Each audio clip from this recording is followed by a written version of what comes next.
धागा धागा जोडते नवा या मालिकेच्या आजच्या भागामध्ये मनोज हा कोर्टामध्ये काहीच निकाल नाही लागला त्यामुळे चिडलेला असतो, कारण तो म्हणत असतो की आज कोर्टामध्ये काहीच घडले नाही आणि दोघांची जर बाजूचा होकार असेल तर कोर्टाने लगेच निकाल देऊन टाकावा। तर गायत्री आत्या म्हणते की मनोज, अरे कोर्टाला पुरावे असं सर्व काही लागते तेव्हाच निकाल मिळतो। तर अण्णा मुद्दाम मनोजला टोमणा देत म्हणतात की कशाला इतक्या दिवस खेळत बसतात, लगेच निकाल द्यायला हवा ना। तर लगेच मनोज म्हणतो की अण्णा तुम्ही मला टोमणे देऊ नका माझ्या खेळाचे। तर लगेच इकडे मालती टेन्शनमध्ये येते आणि मला खरंच खूप भीती वाटते की पुढे काही वेगळे तर घडणार नाही ना। तेव्हा गायत्री म्हणते की वहिनी तू इतकं घाबरू नको, पुढच्या सुनावणीला तुला सुद्धा साक्ष द्यावी लागेल, त्यामुळे तू आत्ता इतके टेन्शन घेऊ नको। तर मालती आणखीनच घाबरते। तेव्हा मालती म्हणते की मला नाही जमणार हे, आणि काय विचारतात तिथे। तर लगेच अण्णा म्हणतात की जे जे काही प्रश्न विचारतात त्यांची खरी खरी उत्तरं द्यायची। तर गायत्री आत्यासुद्धा मालतीला समजावते। मालती रडतच म्हणते की खरं खोटं मला काही समजत नाही, माझ्या आनंदीच्या नशिबात हे सगळं काय होऊन बसलं, म्हणून ती खूप रडत असते। आनंदी म्हणते की आई तू प्लीज शांत हो। तर लगेच मालती म्हणते की कशी शांत हो, या कोर्ट कचऱ्याचे मला काहीच माहिती नव्हते आणि या सर्व विचाराने रात्री झोपसुद्धा लागत नाही, पुढे काय होणार काहीच समजत नाही। मालती म्हणते की आम्ही इतक्या थाटामाटात आनंदीचे लग्न लावून दिले आणि प्रत्येक आईचं हे स्वप्न असतं की आपली मुलगी तिच्या घरी सुखात राहावी, आणि माझं सुद्धा तेच स्वप्न होतं, पण माझ्या आनंदीच्या आयुष्यात हे काय होऊन बसलं, म्हणून ती आणखीनच रडत असते। तेव्हा गायत्री ही मालतीला समजावते आणि वहिनी तू स्वतः पण खचते आणि आनंदीला खचवते, आनंदी इतकी स्ट्रॉंग आहे, तू तर तिचं कौतुक करायला हवं आणि तू स्वतःच रडतेस। तर लगेच मालती म्हणते की प्रत्येकाचे हे स्वभाव आणि प्रत्येकाचे विचार हे वेगवेगळे असतात, हाताची पाचही बोटे सारखी नसतात, आणि मी जर ही असते अशी तर वकील झाली नसते का, म्हणून प्रत्येकावर झालेले संस्कार सुद्धा वेगळे असतात, पण प्रत्येकाला वागण्याचे नियम हे सारखे असतातच ना। आणि कधीतरी तू तुमच्या संसाराचं उदाहरण घे, दादांनी तुला तुझ्या पुढे नमतं घेतलं असेल आणि कधीतरी दादांचं ऐकण्यासाठी तू नमते घेतले असेल, याला संसार म्हणतात। आणि पण आपल्या आनंदीच्या नशिबात तसे घडले नाही, तिच्या संसाराचं एक चाक तर मोडून पडलं, मग तिने कसे जगायचं आणि तिने कसा एकटीने संसार करायचा, कसा हा गाडा उडायचा। तर लगेच मालती म्हणते की मग आपापल्यात हा प्रश्न मिटला असतात, कशाला ह्या कोर्ट कचऱ्या आपण नसत्या केल्या। गायत्री म्हणते की त्या क्रूर माणसांना हे समजले असते का, आणि आपण आनंदीच्या हक्कासाठी लढतो, तिच्या आनंदासाठी। तेव्हा मालती मला काहीच समजत नाही आणि रडतच आतमध्ये निघून जाते। त्यानंतर इकडे गायत्री ही घरी जाण्यासाठी निघते आणि पुढच्या सुनावणीला आपण कोर्टामध्ये भेटू असे ती दादांना म्हणते। तर अण्णा म्हणतात की गायत्री हे काही पैसे तुझ्याकडे ठेव, कारण तुला येण्या जाण्यासाठी सुद्धा कामं पडतील।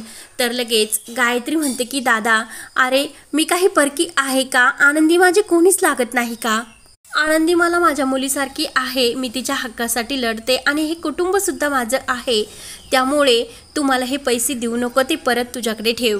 तेव्हा जातावेळीच गायत्री ही अण्णाला म्हणते की आनंदीच्या पाठीशी तू खंबीरपणे उभे राहा आणि तिला तुझ्या आदराची खूप गरज आहे, आणि वहिनीचा सुद्धा एकदा तिला सर्व काही व्यवस्थित समजून सांग, असे बोलून गायत्री तिथून निघून जाते। त्यानंतर इकडे रेश्मा सार्थकची वाट बघत असते। केदार विचारतो की काय रेश्मा कसली वाट बघते, सार्थकची ना, आणि सार्थक आज उशिरा येणार कारण तो आज आनंदीकडे गेला आहे। तर लगेच रेश्मा म्हणते की नाही, या गोष्टीवर माझा खरंच विश्वास नाही। तर केदार म्हणतो की मला सुद्धा अगोदर तसेच वाटले होते।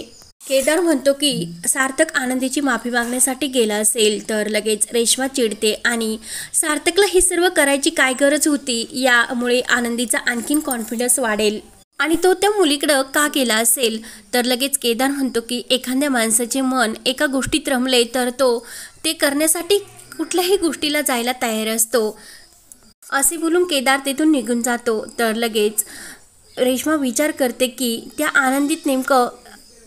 आनंदीविषयी काय वाटत असेल हेच कळत नाही, म्हणून रेश्मा टेन्शनमध्ये येते। त्यानंतर इकडे आनंदी देवाजवळ हात जोडून नमस्कार करत म्हणत असते की देवा, ही स्पर्धा मी जिंकून मला हरल्यासारखे का वाटते, आणि मी स्वतःचा आत्मसन्मान आणि स्वाभिमान दुखावला जाणार अशी कोणतीही गोष्ट मी करणार नाही, आणि ही स्पर्धा जिंकल्यानंतर मला असे वाटले होते की या घरातील काही प्रश्न मिटतील, पण तसे काहीच घडले नाही, आणि तरी सुद्धा मी माझी हिंमत हारणार नाही, मी स्वतः खरंच खूप मेहनत करील आणि यासाठी फक्त मला एक चांगली नोकरी मिळवून दे, म्हणजे मी माझ्या अण्णांना हातभार लावेल, असे आनंदी देवाला नमस्कार करून जागेवर येऊन बसते। तेव्हा आनंदी पेपरमध्ये काहीतरी शोधत असते। अण्णा येतात, अण्णा विचारतात की काय इतकं पेपरमध्ये शोधतेस ग? तर लगेच आनंदी म्हणते की कुठे नोकरी ही भेटते की काय ते शोधते मी। तेवढ्यात शकू येते आणि शकूजवळ बुके असतो। तर तो बुके बघून आनंदी विचारते की काय ग, हा बुके कोणी दिला? तर लगेच शकू ही घाबरतच म्हणत असते की त्यांनी दिला। तेव्हा आनंदीला त्या क्षणाची आठवण होते की अंशुमनने तिच्यासाठी तो बुके पाठवला होता।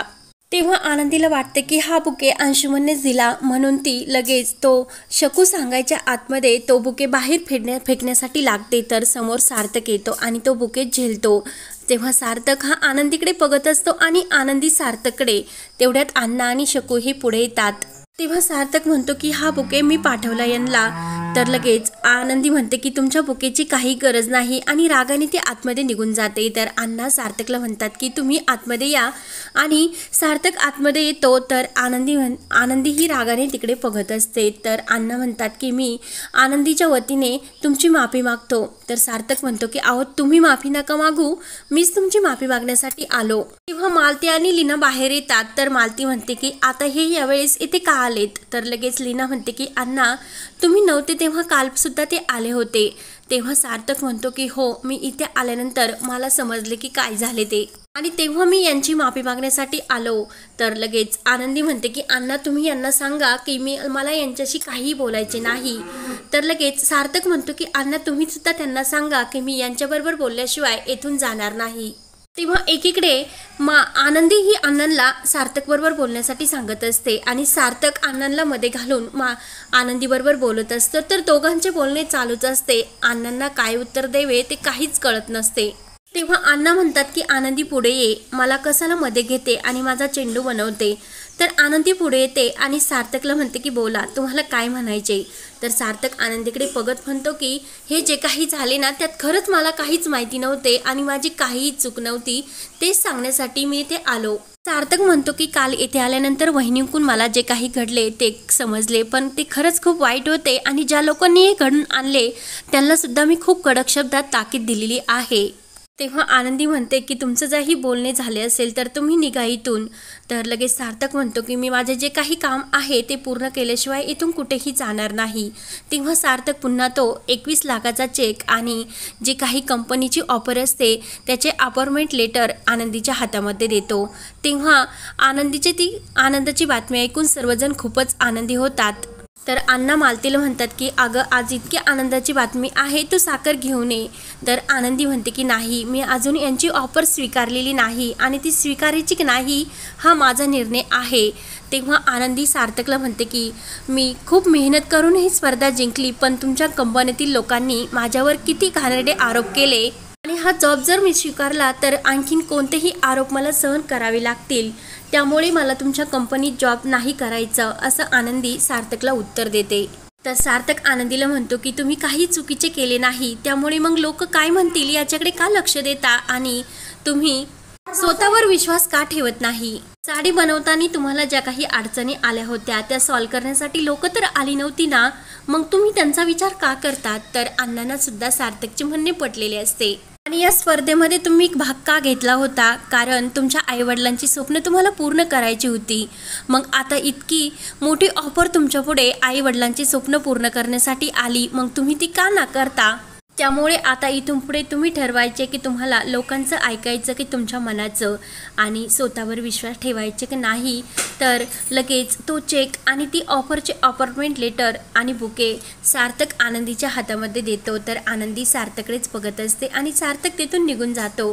तर सर्वांना सार्थकचे बोलणे पटलेले असते। तेव्हा हा भाग येथे संपतो। तर पुढील भागामध्ये आनंदी ही सार्थकने जी काही अपॉइंटमेंट लेटरची ऑफर दिलेली असते ती स्वीकारणार का आणि पुन्हा नव्याने सार्थकच्या कंपनीमध्ये नोकरी ती कशी करणार हे पाहण्यासाठी आपल्या चॅनलला लगेच सबस्क्राईब करा। धन्यवाद।